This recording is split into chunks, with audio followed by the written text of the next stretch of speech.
अरे खरगोश, चॉकलेट खाएगा क्या? अरे डर मत, मैं तुझे नहीं मारूंगा। मैं तेरे पापा का मित्र हूँ। आप मेरे पापा के मित्र हो अंकल? हाँ, हम दोनों बहुत गहरे दोस्त हैं। अंकल, आप मेरे पापा को कितने दिन पहले मिले थे?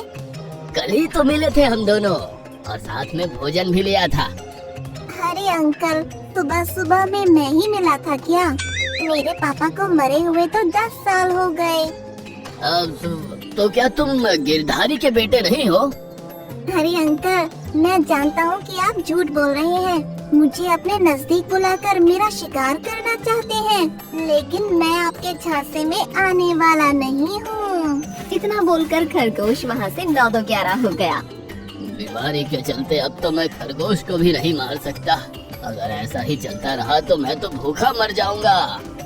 बीमारी से परेशान होकर शेर सिंह अपना इलाज करने के लिए डॉक्टर को बुलवाता है। महाराज, अगर आपको जल्दी ठीक होना है तो एक काम करना पड़ेगा। कौन सा काम? जल्दी बता। अभी आप अलग अलग किस्म के प्राणियों को खाते हो, पर अब से आपको रोज एक ही किस्म के जानवरों को भोजन बनाना होगा। क्या मतलब? मतलब कि सवेरे जिस प्राणी को भोजन बनाया, रात तक उसी जाति के प्राणी का भोजन लेना है। मगर दूसरे दिन किसी और जाति के प्राणी का शिकार करके खा सकता हूँ ना? हाँ, पर उस दिन उसी जाति के प्राणी को खा सकते हो, तभी आपकी तबीयत ठीक हो सकती है। इतना बोलकर डॉक्टर दवाई देकर वहाँ से चला जाता है। तभी शेर सिंह देखता है कि एक हिरनी वहाँ से गुजर रही है। आज ये हिरनी खाने को मिल जाए तो बड़ा मजा आ जाए। शेर सिंह उसे आवाज देकर कहता है, अरे ओ हिरनी, अरे जरा इधर आना तो। अरे भाई, मुझे तुमसे एक जरूरी काम है। मैं तुम्हारे झांसे में आने वाली नहीं हूँ शेर सिंह। मैं जानती हूँ तुम इसी तरह जानवरों को अपने पास बुलाकर उन्हें खा जाते हो। हिरनी भी शेर सिंह की चाल में नहीं फंसी। यह देख शेर सिंह सोचता है, अब मुझसे कोई प्राणी नहीं फंसता। क्या करूँ, कुछ समझ में नहीं आता। तभी शेर सिंह को चालाक लोमड़ी की याद आती है। वो लोमड़ी को बुलवाता है। कहिए महाराज, मुझे क्यों याद किया? लोमड़ी, अब मैं बूढ़ा हो चुका हूँ। सोचता हूँ किसी ज्ञानी को राजगद्दी सौंप दूं। मेरे बाद क्या तुम इस जंगल पे राज करना चाहोगे? शेर सिंह के मुंह से ये बात सुनते ही लोमड़ी के कान खड़े हो जाते हैं। हाँ, क्यों नहीं। अगर मौका मिला तो मैं इस जंगल पर अवश्य राज करूँगी। परंतु इसके लिए तुम्हें परीक्षा देनी होगी। परीक्षा? कैसी परीक्षा महाराज? आने वाले कुछ दिनों तक हर रोज मुझे 3 जानवर लाकर देने होंगे, परंतु याद रहे वो तीनों जानवर एक ही प्रजाति के होने चाहिए। सिंहासन पाने के लिए लोमड़ी शेर सिंह की हर शर्त मान जाती है। अगले दिन लोमड़ी जा रही होती है, तभी 3 गायों पर उसकी नजर पड़ती है।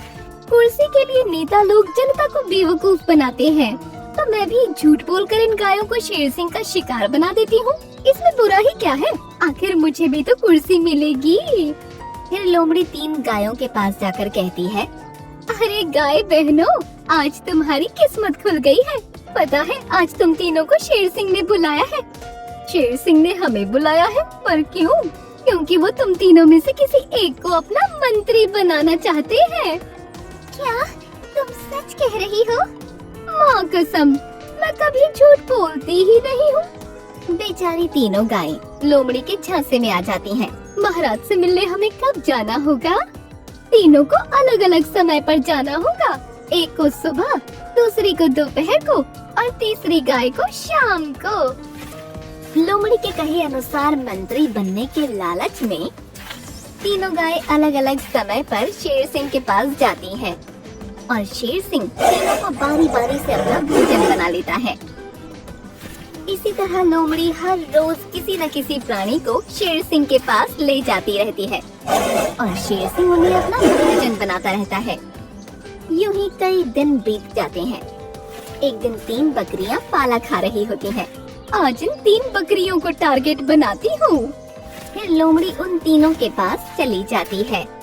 क्या तुम वही 3 बकरियां हो जिनकी तारीफ रोज राजा शेर सिंह करते हैं? क्या हमारी तारीफ राजा शेर सिंह करते हैं? सिर्फ तारीफ ही नहीं, वो तो तुम तीनों में से किसी एक को अपना मंत्री भी बनाना चाहते हैं। क्या तुम सच बोल रही हो? माँ कसम, मैं कभी झूठ नहीं बोलती हूँ। और शेर सिंह से मिलने कब जा सकते हैं? तीनों को अलग अलग समय पर जाना होगा।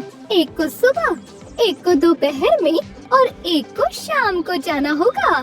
ठीक है, तो सबसे पहले कल सवेरे मैं जाऊंगी दोपहर को मैं जाऊंगी और शाम को मैं जाऊंगी मिलने के लिए।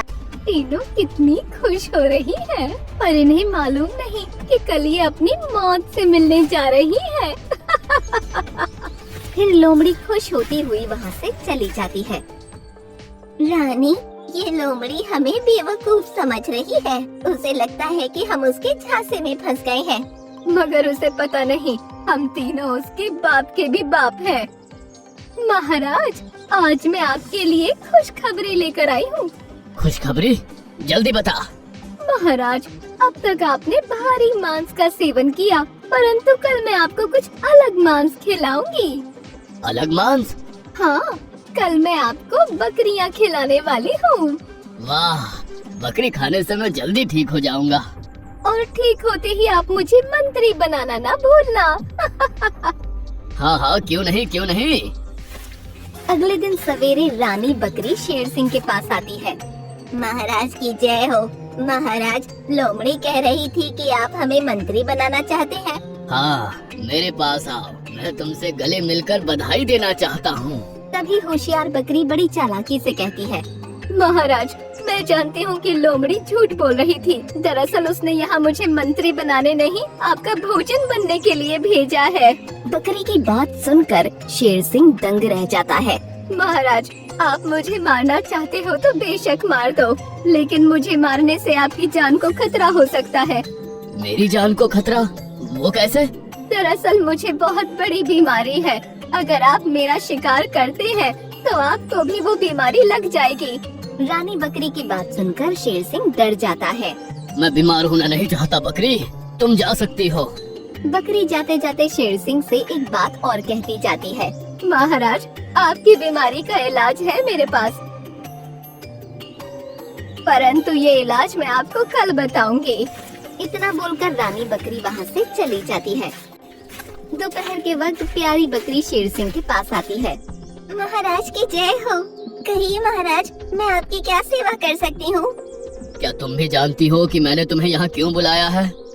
जी महाराज, आप मुझे मारकर खाना चाहते हैं। फिर भी तुम यहाँ चली आई? हाँ, क्योंकि तुम मुझे नहीं मार सकते। मैं तुझे नहीं मार सकता? कैसे? मेरी कुंडली में लिखा है कि जो भी मुझे मारेगा, मेरी कुंडली के श्राप से उसकी भी मृत्यु हो जाएगी। ये सुनकर शेर सिंह काफी डर जाता है। क्या तू शापित बकरी है? जी हाँ। मैं तुझे नहीं मारूंगा, तू जा सकती है। शुक्रिया शेर सिंह। इतना बोलकर प्यारी बकरी वहाँ से चली जाती है, पर जाते जाते वो भी शेर सिंह से एक बात कह जाती है। महाराज, आपकी बीमारी का इलाज है मेरे पास, परंतु ये इलाज मैं आपको कल बताऊंगी। दोनों बकरियां जाते जाते यही बात कह जाती हैं, इसलिए शेर सिंह सोच में पड़ जाता है। दोनों बकरी जाते जाते एक ही बात बोलकर गई, आखिर माजरा क्या है? फिर रात के वक्त दुलारी बकरी शेर सिंह के पास आती है। महाराज, मुझे जल्दी से खा लीजिए, आपकी बड़ी मेहरबानी होगी। बकरी को मरने के लिए बेसब्र होता देख शेर सिंह सोच में पड़ जाता है। लोग मुझसे जान की भीख मांगते हैं और ये बकरी मरने की मिन्नतें कर रही है, आखिर बात क्या है? महाराज, मुझ पर कृपा कीजिए, मुझे जल्दी से मारकर खा लीजिए। महाराज, मुझे जल्दी से मार दीजिए। ए बकरी, तू मरने के लिए इतनी बेताब क्यों हो रही है? आखिर बात क्या है?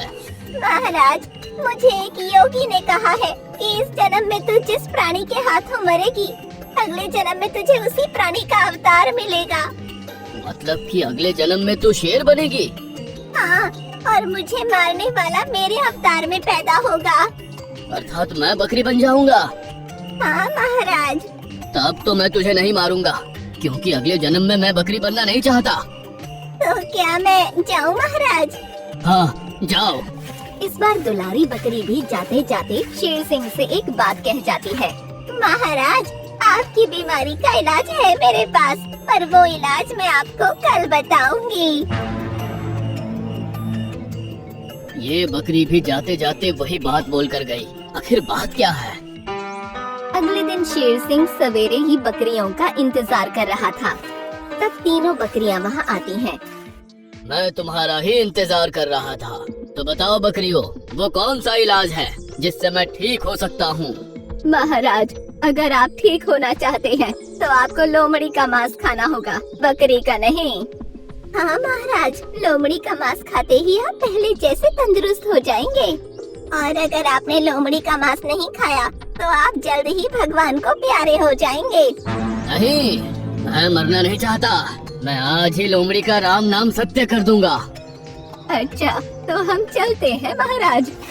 तीनों बकरियों ने अपनी होशियारी से शेर सिंह को बेवकूफ बनाकर अपनी जान बचा ली।